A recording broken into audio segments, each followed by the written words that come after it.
Chairs No Waiting, episode number 410. Still fun watching Mayberry. Two Chairs No Waiting is brought to you each week by the fine folks over at weaversdepartmentstore.com. Drop by over at Weavers and check out all the amazing things they got there at weaversdepartmentstore.com, including the definitive Andy Griffith Show reference. It's a great reference book. If you don't have it, definitely recommend it. Or if you just want to wear your Mayberry pride, maybe you want to get a Mayberry Deputy badge. Lots of fun things over at Weavers, so drop by weaversdepartmentstore.com. Two Chairs No Waiting is also brought to you by donations from listeners just like you. The executive producer of tonight's show are my patrons. I got all kinds of folks donating money to keep the show going, and I want to thank every one of you. In the next several weeks, you guys, the patrons, our patrons at our Patreon account, you can go to Patreon and choose to donate $1 an episode or $100 an episode. I'm not here to judge you. $1 an episode, $5 an episode, $3 an episode, whatever it is, you can donate it there at patreon.com. If you go to the front of the twochairsnowaiting.com website, if you go there, you'll see on the side there's a link that says become a patron of Two Chairs No Waiting on Patreon. And it's right there on the right side of the page. And if you'll just click it, you can become a patron too. Now, those folks, I want to thank them right now. But for the next several weeks, I'll be mentioning one by name. So thank all of you, and then I'll start listing them out. All right, guys, this week's episode, by the way, I am Alan Newsom, your host for Two Chairs No Waiting. Love it here in Mayberry. If you don't know who I am, I run imayberry.com, the website. Been running that for more years than I care to think about at this point. Started it back in 1994? Three. Boy, that hurts. 1993 when I started what is now imayberry.com. And I've been running it ever since and got involved with the Andy Griffith Show Rerun Watchers Club and have been involved with Jim Clark over at the Rerun Watchers Club for many years now as the webmaster for the websites. And so that's kind of I guess where my cred started, my Mayberry cred. So if you didn't know, that's who I am. So head over to imayberry.com. You can check out all the amazing stuff there. While you're there, you might want to go check out many of the other links we got there, like our podcast here at Two Chairs No Waiting, but also the iMayberry community and Mayberry.info. Mayberry.info is a Wikipedia type site where you can go and read even more about the Andy Griffith Show. iMayberry community is where you can visit and talk with other friends that are just Mayberry fans. It's like fans all over the place. They're from all over. There's more than 1,000. I can't remember how many members there are now at Mayberry community, but it's definitely something I want to encourage you to get involved in. All that said, tonight's episode is about still fun watching Mayberry. Now, I had found this article, I ran across it, because I have alerts set up so that anybody that mentions the Andy Griffith Show or anything like that, I get an alert emailed to me so that I'll know about it. Well, I was going to do the podcast on it, and still am. But what happened was last week I did the episode about the Bullet, the official newsletter of the Andy Griffith Show Rerun Watchers Club, the January 2017 edition. Well, in that eBullet issue, there is an article called Odd Facts Known by Few, or Fun in the Garage on a Snowy Day, that Jim Clark put together. Now, this is the same information that I was going to share with you, so I wanted to share it this week because we're still having fun watching Mayberry. That's the reason that's why I was clever and named this episode Still Fun Watching Mayberry. So, folks, what we actually found out in this report from MeTV, by the way, is where this report came from. The last year in 2016, now remember, the Andy Griffith Show went off the air. Let's see, it started in 1960, so it went off in 1969. 69. So however many years that's been. I'm not going to do math. Math is hard. You can do math. Okay, you figure it out. But the Andy Griffith Show came on, this is easier, in 1960. So, anyway, so here we are all these years later. And in 2016, get this. There were 30 36.9 billion minutes of the Andy Griffith Show watched in 2016. 36.9 billion minutes. People watched that many minutes of the Andy Griffith Show last year. And that's according to calculations by, his name is Michael. I'm sure I'm going to get this wrong because his name is Mulvihil. So it's Hill. I got that part. Mulvihil. I am so sorry, Michael, that I'm getting your name wrong. But you can go read his name if you'd like to go read it, because I don't know how to say it. It's Mulvi, then Hill. So I got the Hill part. Anyway, his name's Michael. That's what I'm going to call him. And he's at Fox Sports. And he reported exactly what I told you, that 36.9 billion minutes is what was watched of the Andy Griffith Show in 2016. And he reported that by MeTV, the television network, reported this as well. To that we say that's a good start, is what Jim Clark said. And I agree. Jim Clark at the eBullet. That number brought in the Andy Griffith Show, by the way, the fact that it was 36.9 billion minutes, that brought the Andy Griffith Show in 2016. It was the 60th most watched show on planet Earth in 2016. And that's based on Michael's analysis of the Nielsen ratings. And it included time spent on streaming networks like Netflix. It included all that information. He gathered all of that together to be able to determine how many minutes of the Andy Griffith Show was watched. And then he went in and actually, from that, was able to put together shows that were watched the most. Now, some of you guys may or may not realize there's a lot of shows like that. For instance, the top 10 shows last year in 2016 was Law and Order SVU was number 1. SpongeBob SquarePants was number 2. NCIS was number 3. Forensic Files was number 4. Teen Titans Go, which is a cartoon on the Cartoon Network about the Teen Titans superhero group, it was number 5. Good Morning America. Good Morning America, I've heard of that. It was number 6. CNN Newsroom was number 7. The Today Show was number 8. American Pickers was number 9. The Big Bang Theory was number 10. Okay. So those were the shows. But guys, remember, the Andy Griffith Show, it's been off the air for all these years, came in as 60th as the most watched of all TV. And I just think that's amazing. That is absolutely amazing. Boom. But it was increased, like I said, Netflix and other things like that was taken into account in this calculation. So still having fun watching Mayberry. So we are. So we're not alone. We are not alone. Congratulations to us all. We did good. We done good for this. So I hope you guys like that. That was pretty cool, I thought. All right, so we got one other thing that we're going to bring to you that's related to this, because Jim also talked about this in the eBullet. Because I try to come up with new things to talk about, but Jim Clark is right on top of it. The presiding goober of the Andy Griffith Show Rio and Watchers Club. He also spotted this story that was also from MeTV, and MeTV put it out, and it's called 11 Tiny Errors You'll Never Notice in the Andy Griffith Show. You've never noticed them. 11 tiny errors you never noticed in the Andy Griffith Show. And Jim wrote about this as well in the eBullet. Tell you what, though, before we get to that, I wanted to share with some of you guys that we've been doing. We got these new special reports we're getting in from Randy Turner this week in Mayberry history. And I want to go over and let him give his report here in the middle of the show. I don't want to hold it to the end because, it's just so good.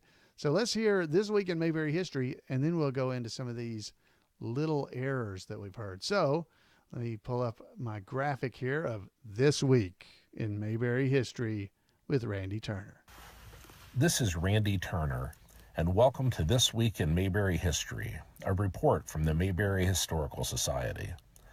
This week saw the first posts about guest stars or actors appearing on The Andy Griffith Show who went on to fame in later projects, which I think one can argue is quite the testament to the casting director for being able to spot true talent. January the 20th was Artie Johnson's birthday. Artie played the desk clerk at a hotel who presumed Barney was a doctor when he signed the guest registry with an MD after his name. Artie went on to win an Emmy for his work on Rowan and Martin's Laugh-In.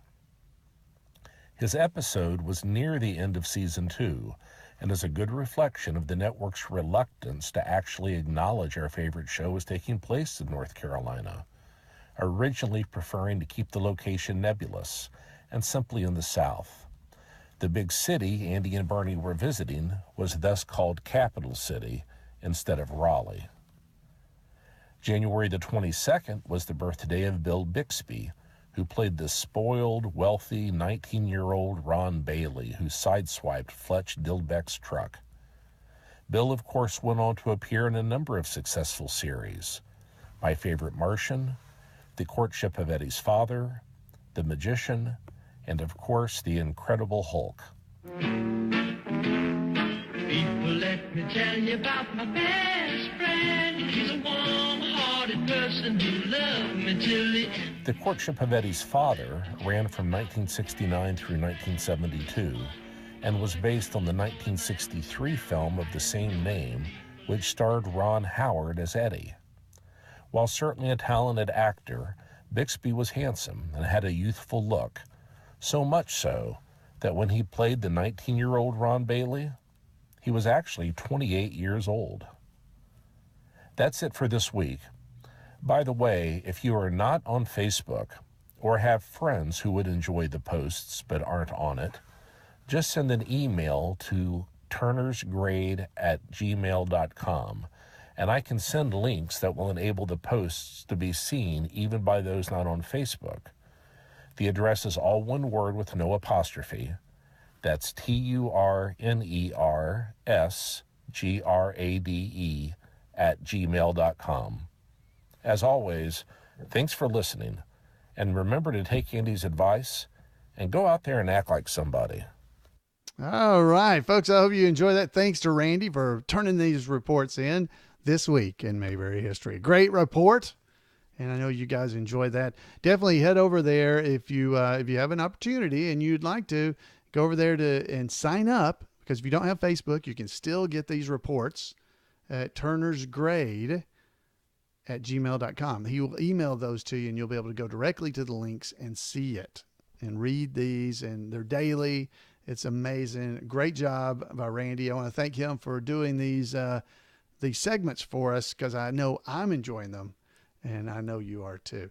All right, so let's get back to what I was telling you about, which was 11 tiny errors in the Andy Griffith Show. We were talking about that. So these are 11 tiny errors you never noticed. Now, this is coming from MeTV. This is where this came from, their website. And not every mistake was nipped in the bud is what they talk about. All right, so we're gonna go through. There's several of these. I definitely encourage you to head over and read the story, because it's really nice, and they got pictures and everything. All right, number one it was in Bringing Up Opie. Remember that? Bringing Up Opie.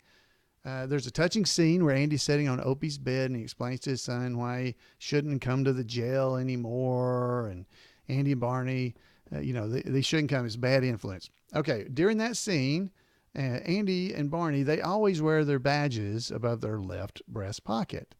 However, in that scene, when Andy's sitting on the bed, there's close-up shots of Andy. The shots have been flipped, which means it's like a reversed mirrored image.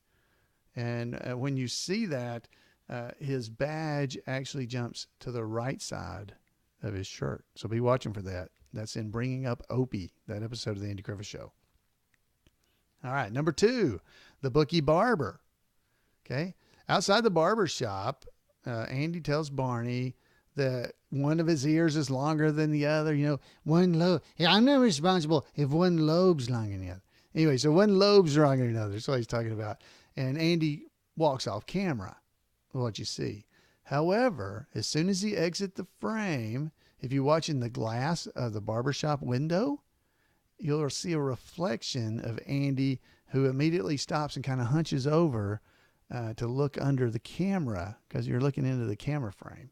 So kind of be watching for that in the window, the reflection in the window. So that's in the Bookie Barber. Bookie Barber. Hey, playing my song. All right. So you remember when Jess Morgan was up in a tree because there was a bear after him, and Mayor Stoner made him go out there anyway? This is in Andy and the New Mayor is where this is. So Jess Morgan was up in that tree, and the mayor came out there and was yelling at him. Well, there's a bear out there, if you'll remember.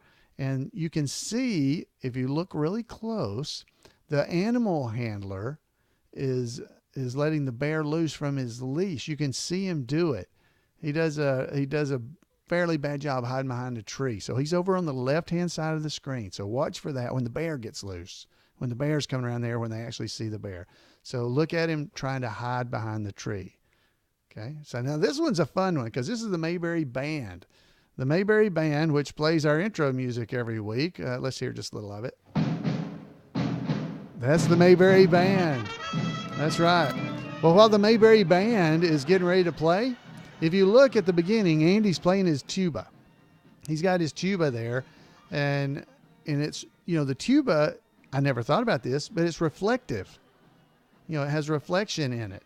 And if you look at the image in the reflection on the tuba, you'll actually see the people up on ladders and stuff that are the cameramen and the lighting. You can actually see them reflected in the tuba. Now, my guess is you're going to have a DVD version of the Andy Griffith Show to really see this well, but that'll be something I'll be looking for real soon. All right. So that's enough, band. It's enough. People think I'm ending. All right, number 5. We're at number 5. Barney and the Governor. Now, you remember that episode where Barney's going to write the governor a ticket? So we all know that Mayberry is a fictional place, but its state seems unreal too. And Randy was just talking about this. They are always real reluctant to admit that it was in North Carolina, right? In this episode, Barney and the Governor, Barney gives the governor a ticket, and because his car is parked illegally. When the car pulls up, if you look really close at the license plate on that car, it says A1A. You can see that really easy. But if you look really close, they have tried to make it not say North Carolina. They've X'd out parts of it, and it says North Capolina. It's NOTHCAPOLNIA. They've messed up the lettering, so it doesn't really say North Carolina. But it says 62. You can read that. So they messed around with the license plate. I guess that was just to try to make it harder for you to realize they were in North Carolina, because at the beginning, that's what they did. They didn't want us to realize it was in North Carolina. All right, number 6. Multiple episodes. This happened in multiple episodes. You guys, train noticer that you are, that listen to this podcast, you know the answer to this. The license plate on the Andy Griffith Show, squad car, the patrol car, right? We know that it's JL327, but the license plate DC269 popped up on various cars throughout the series, but it's seen in 2 episodes. You see it in the Clubmen, Sheriff Barney, and Farmer Takes a Wife. So you can see it in various cars. It's seen here. It's seen in these pictures here they got here. It's seen in two different locations. So you'll see that DC 269 is one of the squad cars tag numbers. Okay, so be watching for that. But watch for it's in the Clubmen, Sheriff Barney, and Farmer Takes a Wife. Old Sam. All right, so that's something DC 269. That's a good one to be watching for. All right, so this one we've talked about before in the podcast too, but I bet you may not remember. I barely do. But in the Darlings Are Coming, when Briscoe Darling's dipping his hat in the hot horse trough, they've stopped there in front of the Mendelbright Memorial Trough, and he's dipping his hat in there. He's always good for 11 hatfuls. Now we know that part. So what you may not realize if you watch closely, Andy walks around. If you're looking at the TV, he walks around the right side of the truck. And when he walks around there, if you watch his left leg, you can see the microphone wire running out of his pant leg and back around behind the truck. So he's wired for the microphone, and the way they did it, they ran it up his pants leg into his shirt. So that's kind of neat to see. You'll see that when he's talking to the Darlings. As he's walking up to talk to Mr. Darling, you'll see it. Okay? So that's a good one to look for. The one I had never noticed, or I had forgotten I noticed, was very similar to this one. This is in Opie the Birdman. You know, when Opie had killed the mama bird and had to raise them. And it's just a few episodes after that one. If you're watching, you can see Don Knotts, Barney. You can see the microphone cable on him as well. And it's an overhead shot when Andy and Barney are talking to Opie, who's climbed up the tree to save the little baby birds. You know, he was getting them out of the nest and he was saving them to take care of them. They look down at Andy and Barney. And if you look at Barney's, again, left pant leg, you can see the microphone cable coming out of Barney's pant leg. That's a good one. I'd never noticed that. Or if I had noticed it, I forgot. So be looking for that one. All right, number 9. We got, 3 more. Number 9. When Ernest T. joins the Army. Ernest T. Bass joins the Army. Ernest T. Ernest T. is, as Barney mentions, a nut. We know that. But he's not the only thing that is flipped out. As he skips back down the street, I think after he'd broken the windows, as he's skipping back down the street there, you can tell the shot is clearly reversed. And the way you can tell is because there's a building, a window there that says snack bar, but it's written in reverse. So while they had him running that way, they actually had reversed the film again. This is just like with Andy when his badge moved from one side to the other. Look at the window when Ernest T's running away, running down the street after he's broken that window. I think it maybe when Barney broke it with his gun. Ernest T. Bass, you get back over here. That's the courthouse. Boom, and he hits it and breaks the window, and Ernest T. takes off running away. If you look, I think that's when it is, but look at the window. Over on the side, it says snack bar, but it's reversed. It's mirror imaged. Check that out. Number 10. Now, this one I had noticed.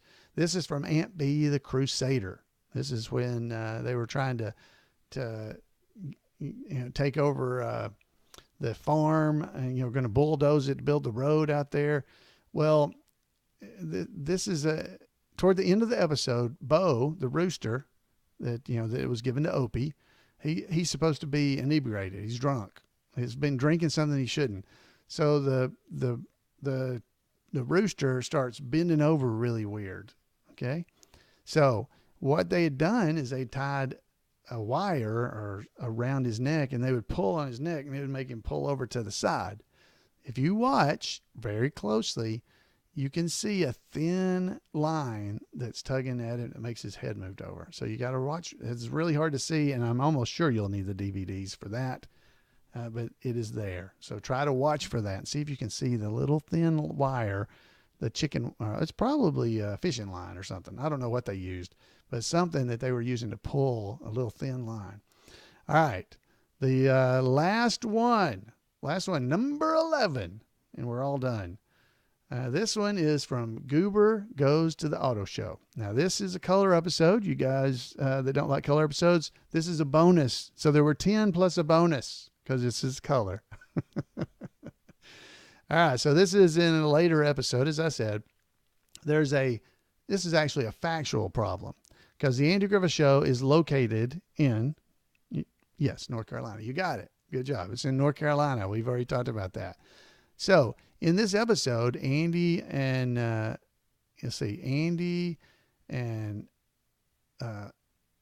Opie and Aunt Bee and Goober are at a gas station in Raleigh. Okay, that's where they are. They're filling up with gas, or going to fill up with gas, because this is this is what's going to. Well, behind them, if you watch, as Andy's gotten out of the car at the Acme gas station, you will see drive behind the car on the road. You see a Coors beer truck, a Coors truck. Okay. So back in this time frame, Coors, the beer, was only sold west of the Mississippi River. Okay, so it was not sold on the East Coast until the 1980s.